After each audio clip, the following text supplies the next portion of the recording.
Kia ora. Welcome to Business Your Way, a podcast where I take you behind the scenes and look at the strategies, systems, and support needed to grow and scale an online service business. Because you deserve a business that doesn't feel like work, one that gives you energy and the resources to do what matters most to you.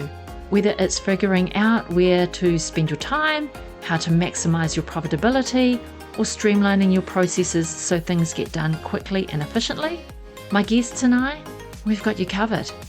I'm your host, Sandra Julian, Indigenous mama of three, fashion-loving sewist, and business strategist. Each week, I want to help you dream big, plan well, and do the work to grow and scale your business your way. Hey friend, welcome to episode 17 of Business Your Way. Here we are midway through January, and I'm sitting here with this snuffly nose despite it being midsummer here in New Zealand. I must have relaxed way too much over the summer break, and my body is just going, all right, we're just going to get rid of all of this gunk, so you're good to go. Well, that's what I'm telling myself anyway. So apologize for the funny voice for now. Probably feels a bit snuffly or muffled.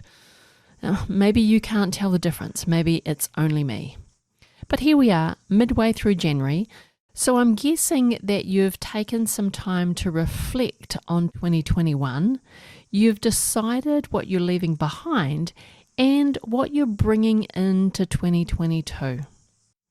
I know prior to Christmas, I saw a lot of content on social media and in my inbox promoting annual planning workshops and review guides and all of the things around planning for your best year yet.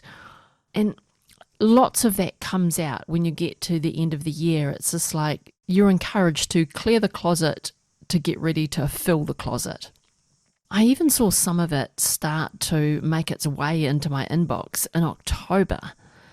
And to be honest, in October, I was just getting stuck into my Q4 priorities and thinking about what I wanted to achieve in that last 3 months of 2021. So I've been ignoring all of that, plan your year, plan your best year. Because honestly, I find that I need to finish up what I'm focused on before I can start looking ahead. Otherwise, I lose focus on what I'm doing now, and then I just do a bit of a half-assed job, if I'm honest, and it doesn't either get finished or it gets half finished, and I have to bring it over into the new quarter, and I really hate doing that. So I put my blinkers on at the end of last year and stopped myself from being completely overwhelmed with all of this chatter about planning your new year. And then I managed to really finish the year strong, tick off the projects that I had in Q4 last year, and really finish the year going into the festive season with a sense of accomplishment. But in order for me to be able to block all of that out and not feel as though I should be listening and I really need to be doing that, but I don't want to be doing that, what I did was I made a date with myself in my calendar. So then my brain knew that I had allocated time and space to reflect on 2021 and really think about what I wanted to achieve in 2022. And once I put that date in my calendar, it was then easy to turn on my blinkers and just focus on what I had in Q4 and to end last year really strong. So now we're halfway through January. I've had that date with myself. I spent a half a day revisiting my business lifestyle canvas and setting my annual goals. From there, I identified what projects will achieve my annual goals, and then I started creating a project plan for each of those projects. So I'm clear on the small actions that I need to take every day. Every day that I sit at my desk, I know exactly what I need to do. And those small daily actions are going to lead me to achieving my big goals. So today I thought I would share with you my implementation process so that you too can take your big dreams, which might seem like really big pipeline dreams that you have for yourself, and break them down into bite-sized daily actions that will see you achieve your goals in no time without the overwhelm of having to do all of the things. So are you ready? Let's get into it. So first things first, you need to set your vision. This is your one big overarching goal for the year. And we all know what a SMART goal is, don't we? So a SMART goal is making sure that your goal is specific, measurable, achievable, relevant, and time-bound. But to be honest, I am a big fan of Michael Hyatt's framework, which is for smarter goals. And so a smarter goal is a goal that's specific, measurable, actionable, risky, time-bound, exciting, and relevant. So I like the smarter goal because the R is for risky rather than realistic, I think it is in a SMART goal. Oh, relevant. There's an extra R. So the first R is for risky, which means that in contrast to your goal being realistic, you want your goal to be slightly out of the box for you, slightly stretch you. It's going to take you beyond your comfort zone. So I like that the first R is for risky. And then the ER at the end of smarter is for exciting, because your goal has to excite you, right? The goal has to get you out of bed when you're facing an obstacle in getting to your end result of your goal. It has to motivate you to overcome the challenges when they come up, because they will come up.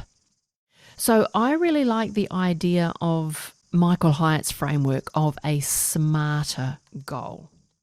So an example of what this might look like is we have generated $500,000 in revenue by working with 50 clients in our signature program by, say, 31 December 2022 and have a 30% profit margin. So that kind of goal is a really big goal, because you might only be at $250,000 at the time that you set this goal. So it's slightly risky because you want to double your revenue in the next 12 months. You know how you're going to do it because you're going to work with 50 clients in your signature program. So you know how it's going to be measurable and you know how it's going to get you there.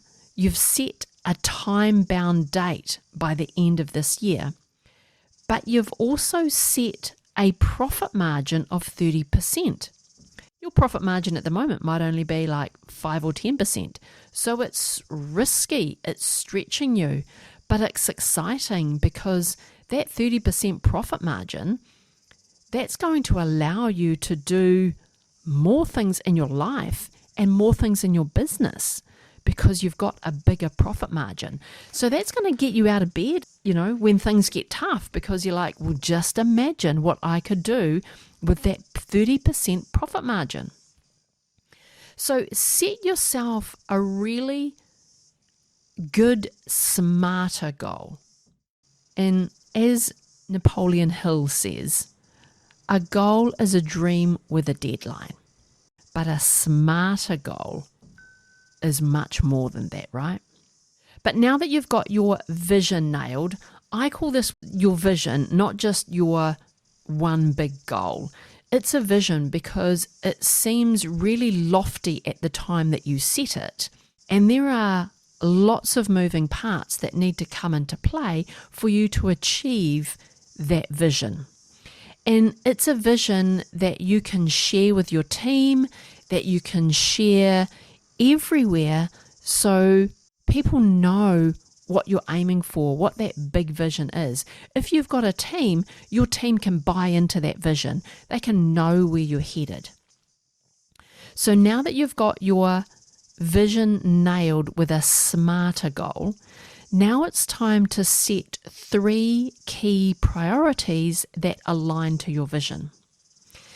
And these priorities, I say 3 because any more than 3 priorities are going to be too much to achieve. You're going to fill your plate with things that might be unachievable. So we want to bring your vision down to 3 key priorities. And again, these key priorities, you want to frame them like SMART goals. So an example of a priority might be that you need to grow your email list to 10,000 subscribers by, and put a date to it. So it's measurable, you know where you're headed, and you know by when. Another key priority might be for you to systemize your client delivery process with standard operating procedures so that you can do more in less time. So you want to achieve that 30% profit margin. You want to be able to do more work in less time, and you can achieve that when you systemize your processes and document them in an SOP. Another key priority might be to book 300 discovery calls so that you can book 50 new clients. Those ratios, that you'll have to assess those for whatever that looks like for your business. But break your vision down into 3 key priorities that align to that vision. No more than 3. And these are still very high level. These are high level sub goals, if you want to put it that way. Now, when it comes down to how you're going to make money in your business this year, well, and every year really, this is the quality of your projects. So it's the projects that you focus on that are going to get you to achieving your goal and are going to make money in your business. So the next step in my process is for you to brainstorm all of the possible projects that you could undertake to achieve your priorities, because that's the level above the projects is priorities. So just get on a whiteboard, on a piece of paper, open up a Google Doc, however you like to do your brainstorming, and just all of the possible projects that you could do that align to your priorities. There's no hard and fast rules about how many projects it might take to achieve your priorities. So after you brainstorm and you get it all out of your head and put it down on some paper, then take a look at everything that you've got. Spend, I would say, 20 minutes purely brainstorming. Don't think about whether it's a good, a bad, or otherwise idea. Just get all the ideas out of your head and onto that piece of paper. Now you're going to evaluate these projects. You're going to evaluate each of your ideas against the priorities, and you're going to ask the question, what priority will this project achieve? Now, one project might align to 2 priorities. So you might look at one of your ideas and go, actually, if we did this project, it's achieving 2 of our priorities. Well, it's working towards achieving 2 of our priorities. So let's put that on let's consider that as a good project. So sift through all of your ideas and then categorize them into, good projects to consider, okay projects, and no, they're off the table. So put them into 3 buckets: great, good, not. Let's put it that way. And I've got some examples of projects so to get your brain thinking for when you are brainstorming all of your ideas. So one idea might be to participate in 3 trade shows, because trade shows are going to generate leads for your business. That's usually the idea about participating in a trade show. Or you might look to host 4 webinars during the year. And these webinars, they could be paid or they could be free. They could provide value and they could build your email list of right fit clients. Because if someone's prepared to give up half an hour or an hour of their time to attend a webinar, it's because you're talking about a topic that they're interested in. So getting them onto your email list means that they are interested in what you've got to offer. So these projects could literally be anything, and they're going to be different for every business.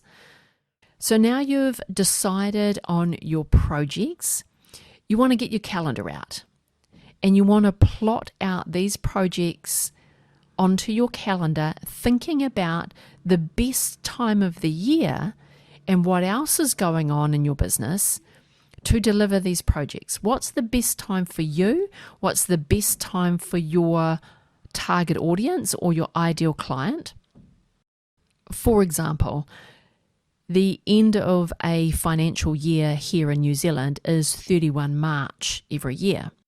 So if your target audience is accountants, I would probably avoid March and April, because that's probably the busiest time of their year, and they won't be looking at doing any kind of webinars or going to trade shows, or they'll just have their head down looking at client work. So whatever it is for your particular industry, think about not only what's best for you, but what's best for your potential clients, and when would be the best time to deliver that particular project.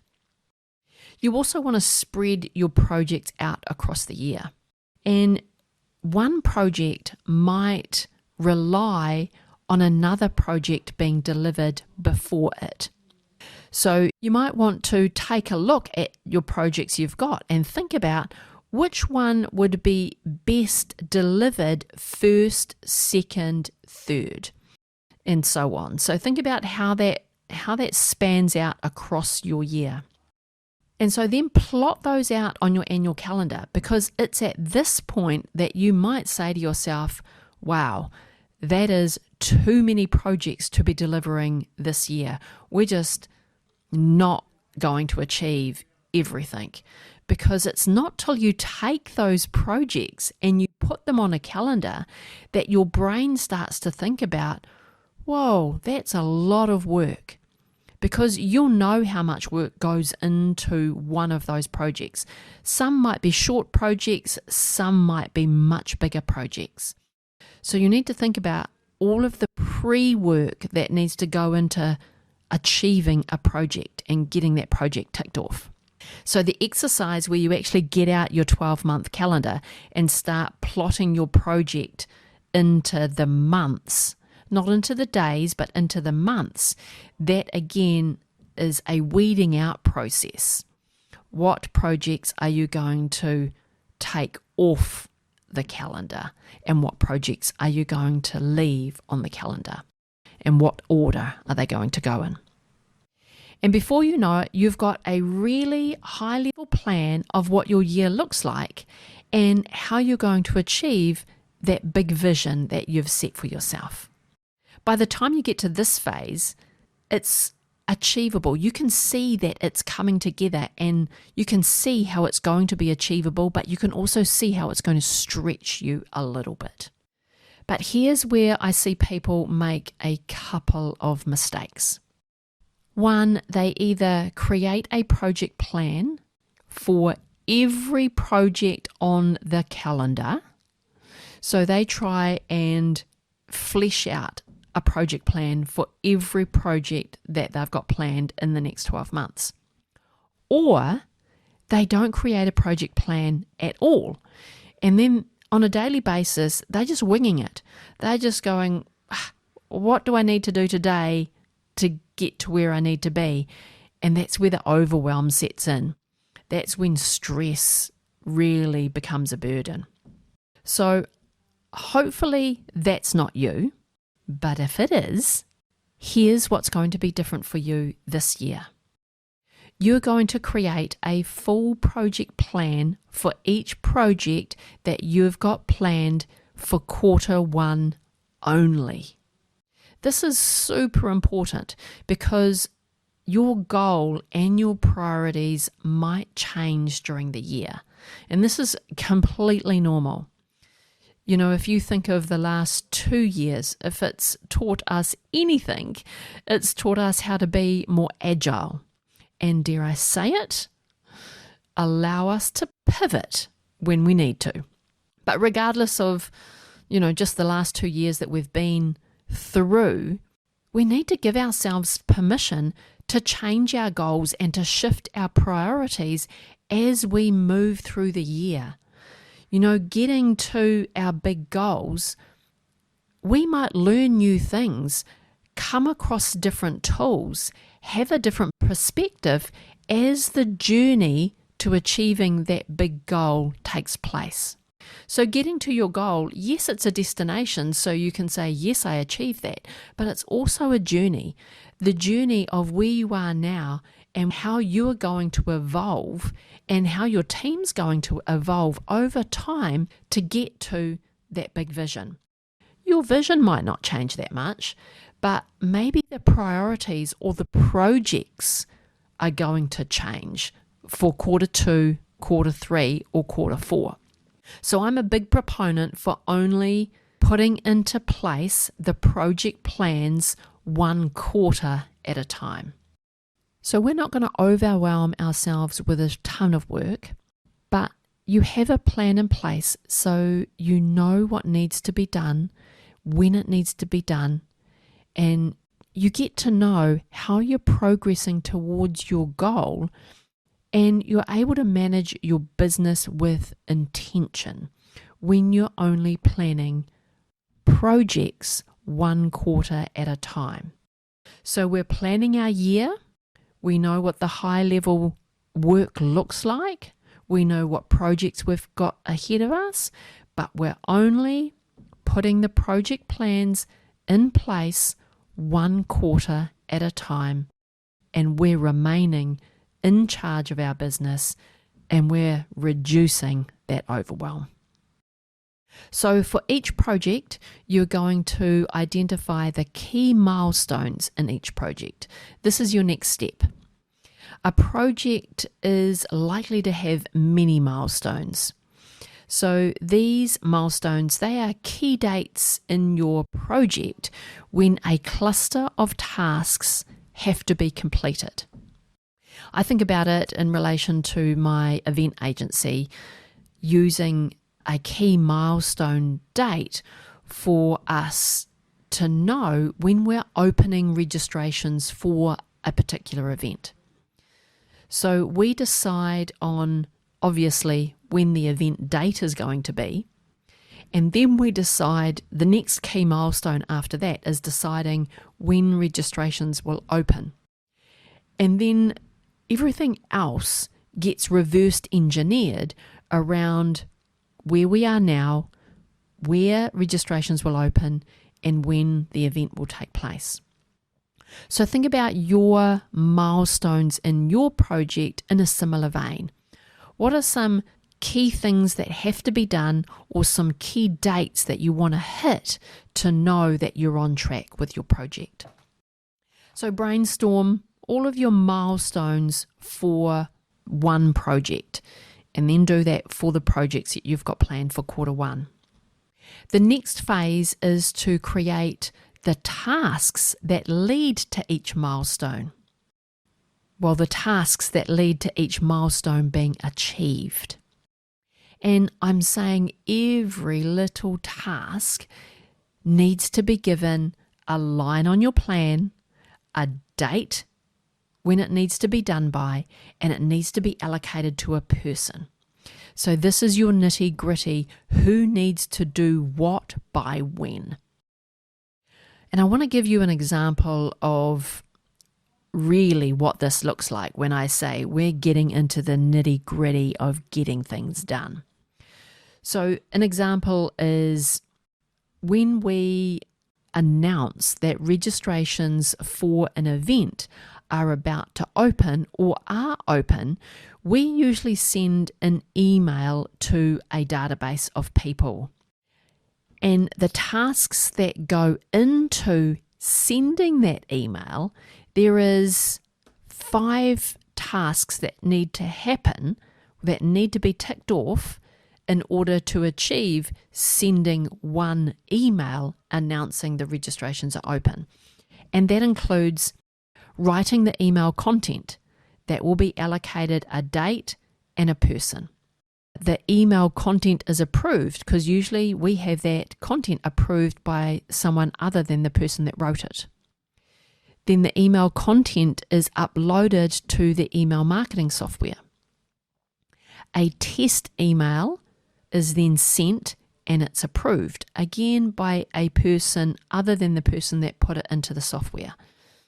We're just checking that it's formatted correctly, that it didn't have any typos when it came across to the software. And then the final step is that the email is scheduled. Now, this whole process of sending this one email could involve 2 or 3 people, depending on how big your team is. If there's just you, it might be just you, but it might be done over 2 or 3 days. So you really want to make sure that your tasks are broken down into its simplest step. And there might be a cluster of steps to do that one task. So I think of these as subtasks to the main task. So my main task was to send an email to the database announcing that registrations are opening. And then we had 5 subtasks to achieve that. So you'll get really granular when you are putting your tasks to your milestones in your project plan. And then once you've done all of that, I would highly recommend creating your project plan in a project management tool that is cloud-based. This way you can collaborate with other team members or even contractors, depending on whether your team is in the same office or whether you are a completely remote team. My favorite project management tool, and believe me, I've tried, I can't tell you how many over the years. My favorite project management tool is Monday.com. If you want to test drive this project management tool, then I've got an affiliate link for you. I will drop it into the show notes, but it's sandrajulian.co/Monday.com. And I love Monday.com because it's visually appealing, and I'm a visual person. It's completely customizable, so there's no more standard columns. You have to do it this way. You can only look at it like this. There are all these different views that you can choose depending on what you're using. You can break it down into groups which are color coded. It's just a lot of fun, and everything is in there. We can make notes against tasks. We can mention other team members, have conversations, never have to use our email to communicate about a task on a project plan. It's all done in Monday.com. Like, I am a super fan. And if you want to take that one step further, then I've got a VIP day. So you can book in, have a VIP day with me. I set up your project plan in Monday.com so you can get on and do other things. Then all you have to worry about is using it, not setting it up, not looking and fluffing around, all of that. I'll do all the setup for you. I'll create a video, show you how to use your project plan, and then you're off to the races. So if you have got any questions about Monday.com, or you want to know more about having a VIP day with me so I can set up your Monday.com project plan, then reach out to me on Instagram. Send me a DM. I am at sandrajulian.co on Instagram. I'd love to hear from you around any questions that you've got around, using Monday.com as your project management tool. Especially if what you're using right now, it's not working for you. It just seems to be another job that you have to do. You're not referring to it every day, or it doesn't present your projects like you want to look at them. If it's not giving you what you want to take action and be excited about looking at your project management tool every day and it telling you what to do next, then I'd highly recommend, reaching out. Let's have a conversation about that. So let's recap. If you want to achieve your big dreams with daily bite-sized action, you'll need to 1.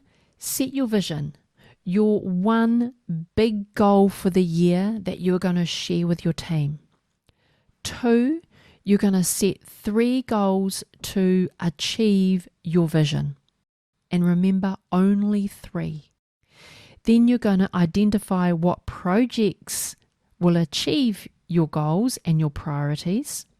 Then you're going to brainstorm the key milestones for each project and reverse engineer a timeline to get that project done.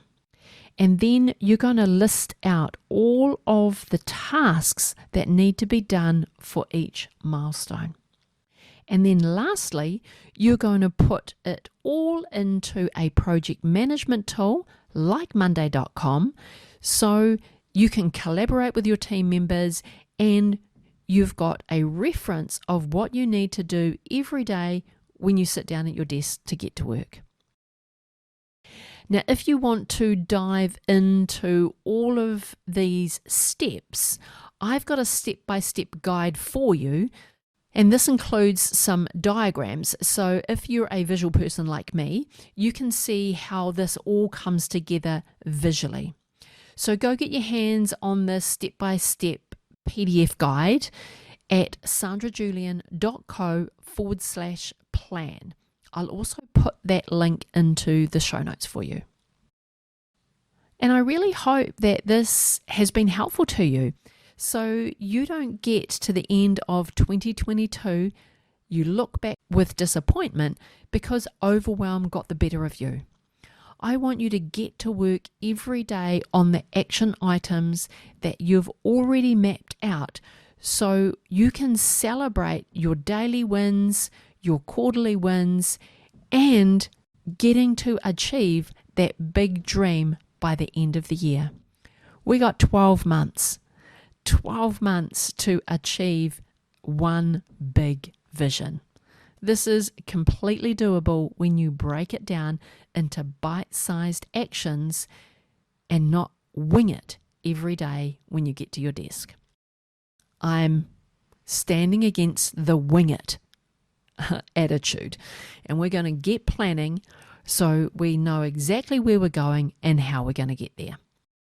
If you've got any questions about anything that I've covered in this episode, because I know we covered a lot, then, reach out to me in the DMs over on Instagram. Again, my handle is sandrajulian.co on Instagram. And could you do me a big favor? If this episode was helpful for you, could you share it with a friend? All of the links to this week's episode are in the show notes. Simply take the link and email it to a friend or email it to a colleague.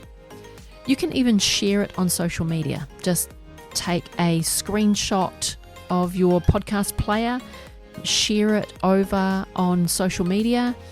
You can tag me. If you tag me, then I'm going to give you a shout out and repost your tag. But again, any questions, just reach out. And I will see you back here next week, same time, when I'll have another juicy episode for you to kickstart 2022 with the right actions. I'll talk to you again soon.